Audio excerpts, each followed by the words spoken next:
Okay, this third video of the day goes out to the Truth Group, your little video in regards to thermodynamics. Now, I really suggest that creationists and Christian apologists stay away from science, because when you don't, and you actually try to tackle the issues of science, you make big mistakes.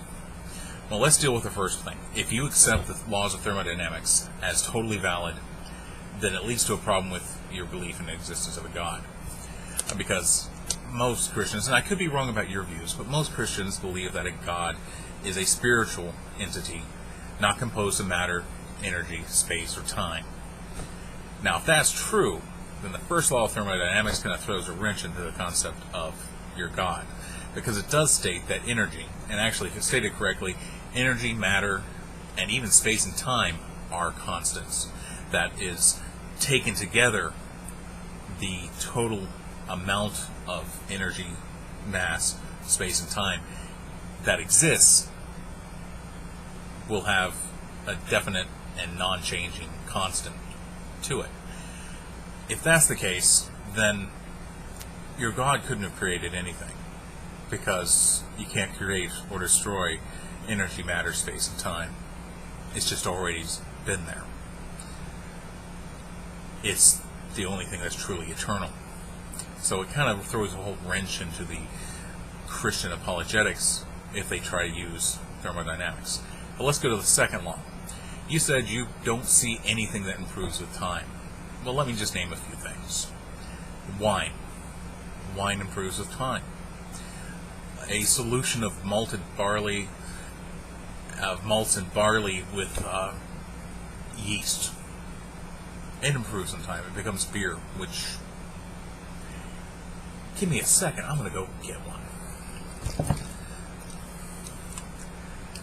I got to remember to cut most of that out. Okay. So, here's my solution of malt, barley, and yeast after a good portion of time. It's called Eye of the Hawk. Got it from Trader Joe's. Been trying their beers. Some of them are pretty good. I don't normally see any drink on here, but I think today's a good one. Okay, so those are two. Oh, what about crystals? Quartz crystals, like those that you find in geodes, they get better with time because they grow. Or how about human knowledge? It's gotten a lot better with time. It's become a lot more accurate. We've learned a lot about things. How about nebulae? You know, in space. Eventually they collapse, produce stars and planets. I think you could say that's a little bit better, because it's kind of nice to have another star in this universe. Or, what else gets better with time? The individual human generally gets better with time. Not always, but generally. There's some exceptions, like George Bush. And continuing on, what else gets better with time? Our own personal education, usually.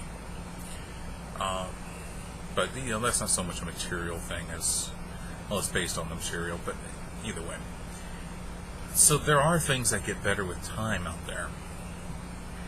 Concrete gets stronger over a number of years.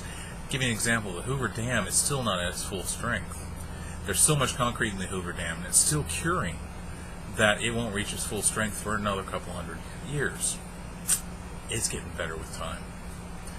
Or how about lime sediments? You know, calcium carbonate sediment. Well, it's the same as concrete. It cures over the years and actually gets stronger and tougher with time. Oh, what about that same limestone, once it's been, you know, heated and subjected to pressures over a bit of time? Then we get the nice and beautiful marbles that we see sculptures made out of. So it improves with time. So there are many things out there that improve with time. And there are things that don't.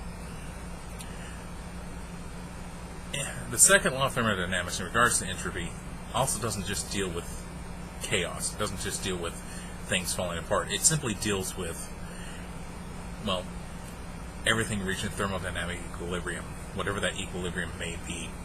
So things can get better with time. Matter of fact, one of the new essential kind of laws we're seeing in the universe is that emergence occurs.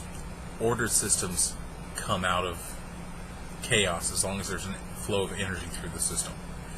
In other words, in a closed system, things do tend to become more chaotic, and the entropy does increase. In an open system, that rule doesn't necessarily apply anymore. And we live in an open system. So you can kind of chew on that a little while. Think about it. Okay. So, future reference, if you're a Christian apologist or a creationist, don't tackle scientific issues because you're not going to get them right. And if you do want to tackle them, I really suggest you go and do a bit more research. And for you guys at the Truth Group, well, it's really you only have the one guy that's a front man. But either way, I suggest you go and look up the concept of emergence. You might just have your eyes opened a bit to how things do get better with time in open systems. Not everything, but some things.